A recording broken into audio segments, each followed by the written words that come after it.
शबनम सलीम प्रकरण में कल शबनम को रामपुर जेल से बरेली जेल ट्रांसफर कर देना ये मूल अधिकारों का भी हनन है। जो हमारा संविधान जीवन जीने का अधिकार देता है, ह्यूमन राइट्स, मानव अधिकारों का भी हनन है। कारण ये है कि जब वो ठीक रह रही थी, उसकी कोई शिकायत जेल स्टाफ में कहीं कहीं कोई शिकायत उसकी नहीं थी। शबनम की अच्छी तरह रह रही थी, सही रह रही थी। एक जगह व्यक्ति जहाँ रहता उसका मन वहाँ लग जाता है।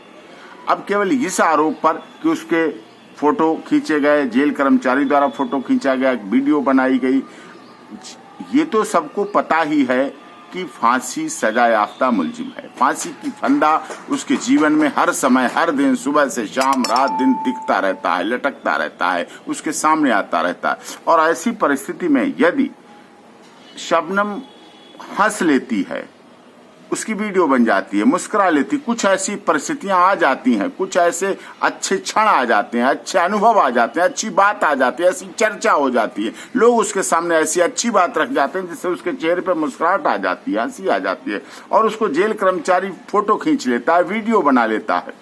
अब होता क्या है, अभी हमारे देश में जो सोशल मीडिया है वो बिल्कुल बाल्यावस्था में, बचपन अवस्था में है। अभी इसका लोगों को नहीं पता क्या दुरुपयोग है, क्या सदुपयोग है, कहाँ पे हमारे इसके डाल देने से मिसयूज हो जाएगा, कहाँ यूज हो जाएगा। एक बचपने की अवस्था में चल रही सोशल मीडिया, और ऐसी स्थिति में इतनी सजा दे देना कि जेल के 2 कर्मचारियों को ऐसी सजा दे दी गई, उनको सस्पेंड कर दिया गया। सोचिए, केवल फोन रखने की वजह से, केवल फोन पे वीडियो रिकॉर्डिंग या फोटो ले लेने की वजह से, और शबनम को भी बरेली जेल ट्रांसफर कर दिया गया, जहां उसके लिए एक अलग है, अनजान है। जेल होती है, लेकिन जेल को सुधार कर ही तो बना रहे हैं। जेल को फांसी घर तो हम बनाने जा रहे नहीं, ऐसा तो है नहीं संविधान में। लेकिन इन सब परिस्थितियों में जो भी शबनम के मूल अधिकार हैं, हमारा भारत का संविधान आर्टिकल 14 कहता है जीवन जीने का अधिकार देता है। तो जीवन जीने का अधिकार है तो सम्मान पूर्वक, मान सम्मान के साथ जीने का, मर्यादाओं के साथ जीने का अधिकार देता है।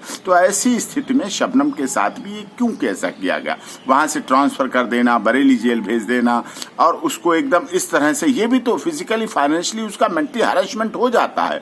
तो उसे जब दिख रहा है कि उसका जीवन और मौत के बीच बहुत करीब समय धागा है, बहुत करीब धागा है, बच भी सकती है, नहीं भी बच सकती, ऐसी धारणा लोगों में है, उसके जीवन में है, उसके मन में है, उसके अंतःकरण में जब ऐसी धारणा है, तो इस स्थिति में उसका ट्रांसफर होना औचित्य विहीन है।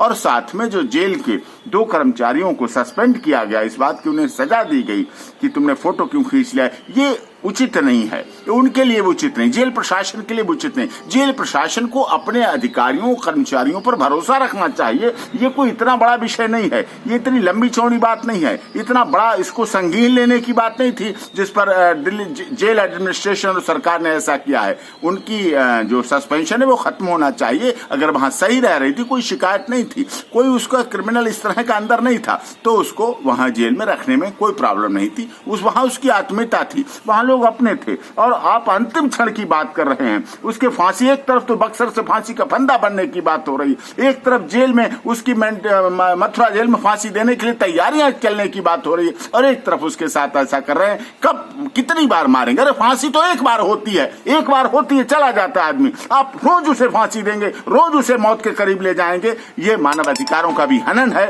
और एमनेस्टी इंटरनेशनल को भी इस पर ध्यान देना चाहिए।